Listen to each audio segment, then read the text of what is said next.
siang Sobat Biling, Bincang Keliling. Saat ini saya berada di kediamannya calon bakal legislatif DPRD Provinsi Bali, yaitu dengan Abang Mansur Pasaribu. Apa kabar Abang? Kabar baik, Alhamdulillah. mantap. Gini Bang, mungkin kita langsung aja mungkin ya, Bali ini baru-baru ini kan terdampak bencana alam, yaitu longsor. Nah ini kan musim lagi kemarau nih, tiba-tiba ada bencana dan memakan korban jiwa, yaitu 2 orang kakek dan cucu di Kabupaten Karangasem.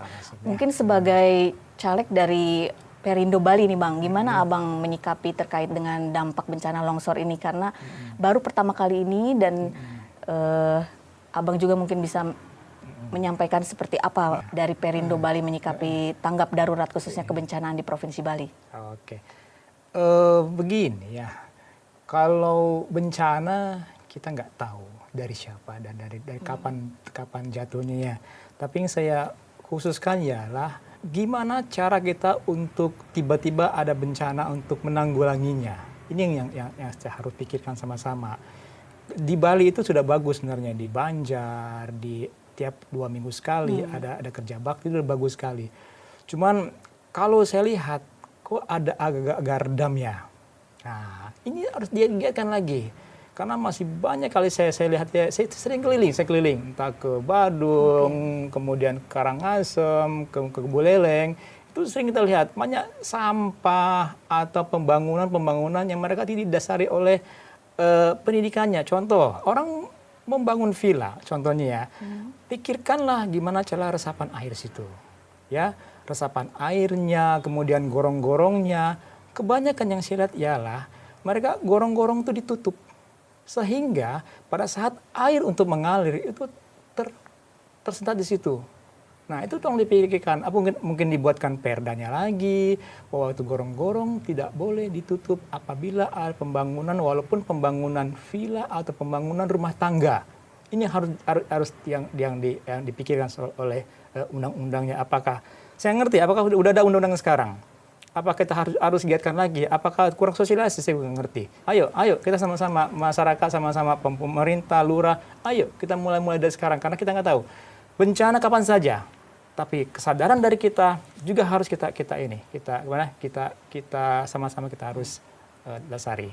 Oke, gitu. Tapi ini kan di Karangasem itu kan menurut informasi di sana itu merupakan hutan ya, hutan untuk milik pemerintah Provinsi Bali, di mana yang menewaskan 1 keluarga kakek, nenek dan cucu ini merupakan rumah yang di bawah garapan hutan. Artinya di sana belum ada pembangunan villa. Oke, kalau Abang tadi bilang mungkin ada pembangunan villa. Bagaimana dengan hutan? Artinya mungkin apakah di sana juga ada pembabatan hutan secara masif atau gimana tuh Bang menurut Abang? Ya, itu rumusnya. Kalau tidak ada villa berarti tanahnya itu sudah gembur. Gembur itu berarti kekurangan air. Ya mungkin kalau di Karangasem yang kurang hujan saya dengar ya. Ya berarti kurang-kurangnya pembabatan hutan-hutan yang harus dibabat dikurangin. Kalau memang ada hutannya, kita nggak ngerti ya. Apakah di situ sudah ada dibabat atau tidak. Tapi kalau memang itu ada, ayo sama-sama mulai dari Banjar, Malura, kita mulai dari diri kita masing-masing lah. Apabila ada dengar-dengar ada pembabatan hutan, ayo kita laporkan. Ayo kita edukasi masyarakat. Tidak boleh kata itu. Kita tidak boleh untuk saling babat, apalagi itu hutan yang dimiliki oleh pemerintah. Ayo sama-sama kita ini. Kalau dari Partai Perindo Bali sendiri seperti apa mungkin Bang menyikapi bencana ini? Kita tahu di sana dari segi peralatan dilaporkan kurang dan dari segi mitigasi juga kurang. Mungkin menyikapi seperti itu seperti apa tuh Bang? Ya, kita memang saat ini kita sedang berusaha untuk saling koordinasi dengan pemerintah setempat ya. Ya memang tidak gampang juga. Karena di Indonesia ini terutama kalau ada masalah bencana cepat sekali orang. Artinya gini, banyak sekali. Tapi setelah itu mereka stop. Nah, saya lihat udah banyak mereka membantu. Perindo melihat dulu. Apabila nanti seminggu 2 minggu mereka sudah kekurangan kayak makanan, Perindo akan maju. Tapi selama kemarin saya lihat mereka di Tanah Karangasem lumayan bantuannya, Perindu melihat dulu. Baru setelah itu kita akan terus membantu. Tapi kita akan perhatikan seperti itu. Karena kita sedang di lapangan sudah luar biasa kok di lapangan untuk Perindu sendiri. Informasi yang saya dengar ini, Abang ini aktif sekali di bidang kemanusiaan dan sosial. Mungkin menyikapi kejadian bencana di Karangasem dan mungkin daerah lainnya, apakah akan memberikan bantuan juga Bang atau bagaimana? Insya Allah kita memang dari 2019 kemarin pandemi, jujur saja selama 2,5 tahun khususnya saya dan tim-tim saya membuat dapur di Sanur itu sekitar satu hari itu 1.000 sampai dengan 2.000 bungkus. Itu lumayan kita danai dari para hotel, dari ada di Bali, kita kumpulkan mereka dari bersama dengan GM mereka sumbang, tiap hari kita kasih ke mereka, kemudian sembako kita kasih mereka. Alhamdulillah, tapi sekarang stop pandemi, kita stop juga untuk membantu karena mereka sudah kembali bekerja dengan baik. Saat ini aktivitas lebih banyak apa ini kalau boleh tahu? Kalau saya sendiri, saya di villa sekarang sama membantu teman-teman yang paling seperti kemarinnya yang kebakaran, yang di Denpasar kita bantu. Kemudian anak yatim yang di beberapa yayasan disabilitas juga kita aktif. Seperti kemarin kita di Buleleng ada disabilitas, kita ajarkan beberapa orang cara memasak, kemudian cara membuat kue, biar nanti pada saat mereka keluar dari sekolah, mereka sudah bisa kreatif sendiri. Sebagai caleg dari Perindu Bali sendiri mungkin melihat nanti perjuangan Abang ke depan mungkin apakah sudah ada langkah-langkah mungkin Bang ini apalagi aktif di sosial, kemanusiaan mungkin apa yang bisa Abang bawa mungkin nantinya ketika Abang duduk di legislatif nanti? Kita ada namanya UMKM. UMKM itu kita sudah untuk pribadi saya sendiri dengan tim-tim udah hampir 10 gerobak yang ada di khusus di Denpasar dan Badung. Ialah namanya tahu crispy. Kita mempekerjakan pada ibu-ibu yang di atas umur 55 tahun ke atas yang tidak bersuami. Ya, itu kita kerjakan. Kita kasih gerobaknya, kita modalkan mereka, kemudian kita kasih semua kita modalin, hasilnya itu kita berikan pada mereka. Daripada mereka tiap di jalanan mereka minta-minta, mereka kemudian hujan-hujanan, dengan kita kasih gerobak, kita kasih modal semuanya, tahu semuanya, mereka akhirnya alhamdulillah sekarang mereka bisa menyekolahkan anaknya, kemudian kosnya mereka bisa bayar sendiri, dan biasanya mereka minta sama kami, kadang-kadang seminggu 2 kali mereka datang ke rumah minta sekian, sekarang mereka sudah tidak lagi, alhamdulillah. Sekarang sudah mereka bisa berdiri sendiri. Alhamdulillah kita udah ada berapa di Mahendra, udah ada di Sudirman, sudah ada di Canggu, di Batanta, kita ada berapa yang mereka sudah perdayakan. Artinya untuk modal ke depan ketika Abang insya Allah mungkin nanti ke depan Abang lolos ini udah ada modalnya nih Bang mungkin dari UMKM. Atau mungkin selain itu ada yang ingin dikembangkan lagi mungkin Bang dari segi pendidikan atau apa? Kita kita banyak di sosmed, ada yang saya dengar di Badung, kemudian tentang pendidikan yang kurang sekolah. Saya dengar juga di sosmed atau di berita ada yang, maaf ini ya, Anda kutip, anggota DPRD harus menyogok dengan kepala sekolahnya, dengan angka yang harus masuk, harusnya misalnya gini, di lokasi tersebut harusnya penduduk setempat, tapi penduduk lain bisa nyebrang. Oke. Ya. Ini yang harus kita babat habis. Tidak bisa. Berikan kepada jalur masing-masing. Jangan sampai orang yang nyebrang akhirnya yang penduduk setempat tidak kebagian. Jikalau yang penduduk setempat itu orang tidak mampu, apa yang terjadi? Ya. Akhirnya sekolah di mana-mana, akhir tidak sekolah atau di sini kita permasalahannya. Saya konsen pendidikan seperti itu supaya kembali rule-nya. Itu temuan Abang atau gimana tuh Bang mungkin? Kita sering baca-baca aja. Kita baca-baca di Facebook, sosial media. Atau mungkin kita udah lagi ada rame yang nih. mengadu nih ke Abang? Kita rame. Janganlah ya. Jangan ya. Saya tidak berani hal gitu, takut nanti fitnah. Tapi kita lihat sama-sama lah. Lagi rame ini di Bali terutama ya. Mungkin bukan di Bali, mungkin di mana-mana ya. Ada anggota dewan yang saling calling-mengoling, terutama kepala sekolahnya untuk memasukkan keluarganya atau siapanya. Ayo, kita balik kepada rule-nya. Bagaimana langkah Abang untuk mengurang atau menekan itu, Bang? Mungkin kita tahu kan Bali ini kan kalau tidak menggunakan mungkin tanda kutip titipan itu tadi, Bang. Mungkin seperti apa mungkin? Memang nggak gampang ya, itu memang gampang. Memang nggak gampang untuk membalikan, anggap itu sudah 9 ke 10 itu nggak gampang. Ya, antong cabai itu sudah pedas itu nggak gampang untuk tidak pedas. Ya, tapi saya yakin anggota DPR yang tahun depan ini punya hati nurani. Ya, punya hati nurani yang lebih bagus lagi, bukan sekarang yang tidak hati nurani, bukan ya. Okay. Tapi saya yakin ke depan anggota teman-teman kita punya hati nurani yang baik, luruskan niatnya, baguskan prinsipnya, walau jangan terlalu masuk ke ranah-ranah yang bukan pada ranahnya. Bang, Bali kan telah mengetuk palu untuk program 100 tahun masa keemasan Bali ya. Itu ada 7 program nih, Bang. Salah satunya itu terkait dengan penguatan dari dekarbonisasi atau emisi karbon yang menuju net zero emission tahun 2045. Mungkin menurut Abang sendiri seperti apa program dari Gubernur Bali ini, Bang? Untuk program emisi kurangan karbohidrat untuk asap tuh ya, saya dengar ya itu. Saya mendukung itu loh. Kenapa? Untuk Bali, karena Bali kota pariwisata ya.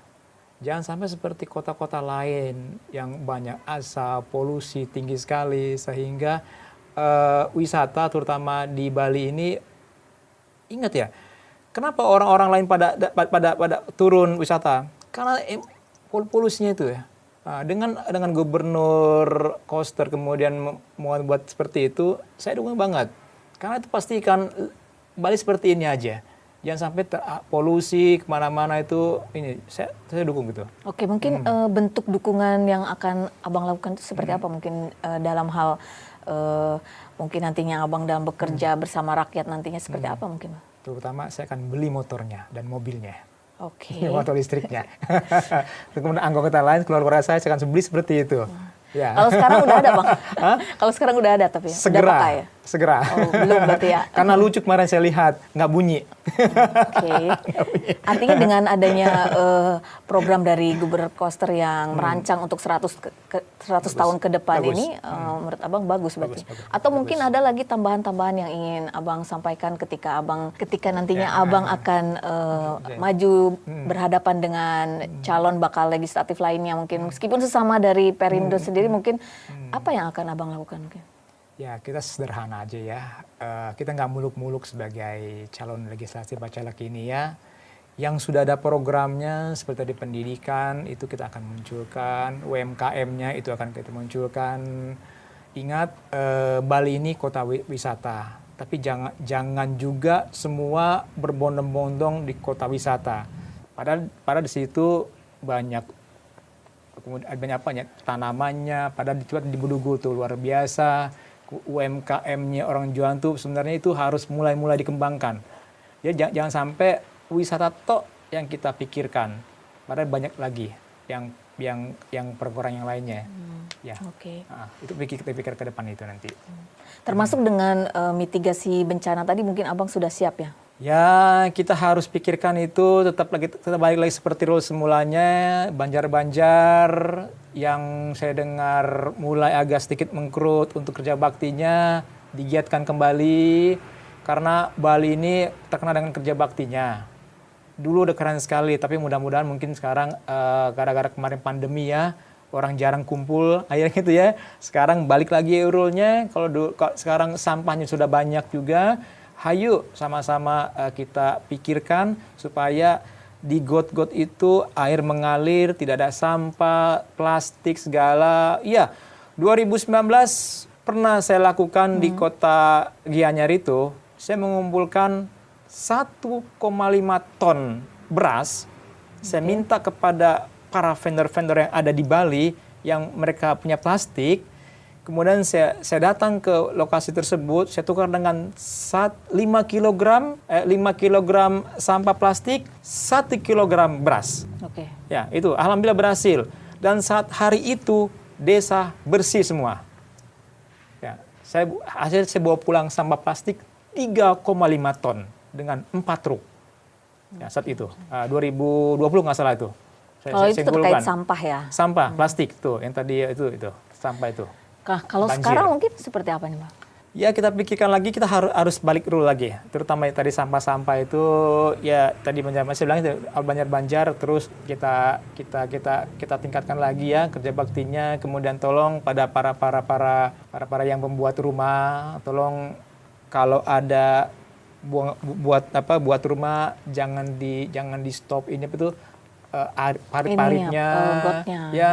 Kalau emang harus pakai besi, kenapa nggak pakai besi? Kan lebih bagus kan, biar kita pada saat kita mau ngangkat akhirnya tetap ada sampah atau air pada mengalir. Sekarang ini ya yang kadang-kadang yang saya perhatiin di rumah-rumah mereka menutup beton, akhirnya kita nggak bisa melihat air apakah itu ada sampah atau tidaknya. Itu nih permasalahannya. Ya. Oh ya, Abang kan di membangun villa juga mungkin tadi juga sudah menerapkan prinsip itu dalam pembangunan villanya Abang. Artinya untuk menekan terjadinya banjir, mungkin di dusun-dusun di Bali juga perlu digalakan seperti itu ya, Bang? Betul. Tuh, contohnya gini, kita bangun villa di perairan ini, kita di Badung ini, jadi kita udah pikirkan gimana resapan air. Contoh, parkir itu kan kalau di parkir itu nggak perlu beton, nggak perlu plesteran bagus ya. Itu bisa kok dengan pakai ada yang sekarang yang tengah-tengahnya itu ada tanaman, rumput. Nah, itu kita kasih itu. Jadi pada saat hujan air resap ke bawah, paling nggak membantu. Okay. Paling nggak membantu. Memang tidak full, tidak 100%. Paling nggak membantu ya entah 30%, entah 40% resapan air ke bawah. Sisanya akan buang ke got. Tapi membantu itu. Biar tanah-tanah itu tidak gembur. Tanah itu padat.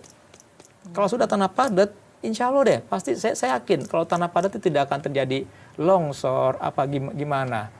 Ya, itu kita udah pikirkan seperti itu. Dan got-got kita di villa ini tidak banjir, ngalir. Kita nggak tutup. Apakah menurut Abang di Bali sendiri sudah menerapkan prinsip seperti itu atau baru hanya villanya Abang aja atau seperti apa? Mungkin sepengetahuan Abang? Ya, emang ini harus edukasi ya masyarakat ya. Memang masyarakat masih minim hal seperti itu. Saya masih lihat beberapa di sini masih ada yang got ditutup dengan beton-beton. Mungkin harus diperhatikan lagi perda-perdanya. Apabila membuat suatu gedung atau apa, maka diharamkan untuk menutup got. Okay. Ya, dipesankan seperti itu. Tinggal cek kok nanti mungkin datang dari dinas sospolnya atau gimana, kan mereka punya polisi maksudnya ya, datang mengecek gimana IMB-nya. Saya rasa itu udah diterapkan deh, saya yakin pasti akan lancar kok. Saya yakin itu akan membantu, mungkin tidak 100%, akan membantu aliran pada masuk ke laut. Atau mungkin itu yang ingin disampaikan kepada pemerintah Provinsi Bali, Bang, untuk menekan terjadinya banjir khususnya di Badung, Denpasar, mungkin seperti itu mungkin. Ya, harapan saya ya begitulah, ini ungkapan hati saya karena saya sering keluar kemana, sering jalan-jalan kemana, lihat-lihat situasi ya, jalan-jalan ya, lihat banyak yang masih nutup got. Ya, sebenarnya sedih. Walaupun kita berusaha untuk maintenance pada pihak-pihak pemerintah, tapi kalau nggak didukung dengan masyarakat juga susah juga. Jadi harus ada perdanya, khusus, terutama yang di Banjar, maksud contohnya. Lihat aja, jikalau nanti lingkungan tersebut orang Banjar atau orang lurah atau orang RT melihat itu di got tutup, langsung tegur aja, langsung laporkan kepada pemerintah. Oke, itu kalau di Banjar, Bang, bagaimana dengan di pembangunan villa? Artinya Badung sendiri kan kita ketahui marak dengan pembangunan villa dan mereka mungkin sepengetahuan Abang juga tidak menggunakan analisa dampak lingkungan yang baik, AMDAL itu tadi mungkin. Seperti apa Abang menyoroti mungkin maraknya pembangunan villa di Kabupaten Badung pada khususnya? Ya, itu hak semua masing-masing membangun villa ya. Tapi kan kita punya pemerintah yang sudah mengatur hal seperti itu. Ya, contohnya Sospol. Sekarang sudah turun-turunlah ke lapangan. Entah yang bagian-bagiannya PU-nya, yang terutama PU nih. Turun ke lapangan. Kenapa? Apa salahnya turun ke lapangan saya sekali? Untuk melihat gimana keadaan, kenapa sih banjir? Saya setiap kali ada banjir, Kasihan dengan orang-orang yang pada baju-baju kuning, baju hijau ya, mereka gosok. Padahal itu kan, coba kalau kita benar-benar tim-tim kita ini, mohon maaf saya bilang, sering-sering ke lapangan melihat, pasti insya Allah tidak ada, paling nggak mengurangi hal-hal seperti itu. Mungkin tidak 100% ya. Namanya kita nih luas banget Indonesia ya, luas banget orang tuh berapa puluh juta. Tidak juga bisa kita mengedukasi satu persatu. Paling enggak kalau kita sudah pelan-pelan di lapangan melihat contoh kecil aja itu, saya rasa gampang kok. Saya rasa bisa kok. Saya rasa bisa. Sobat Bincang Keliling, demikianlah tadi bincang-bincang saya dengan Abang Mansur Pasaribu. Semoga perbincangan saya dengan Abang Mansur Pasaribu bermanfaat bagi Anda dan selamat siang.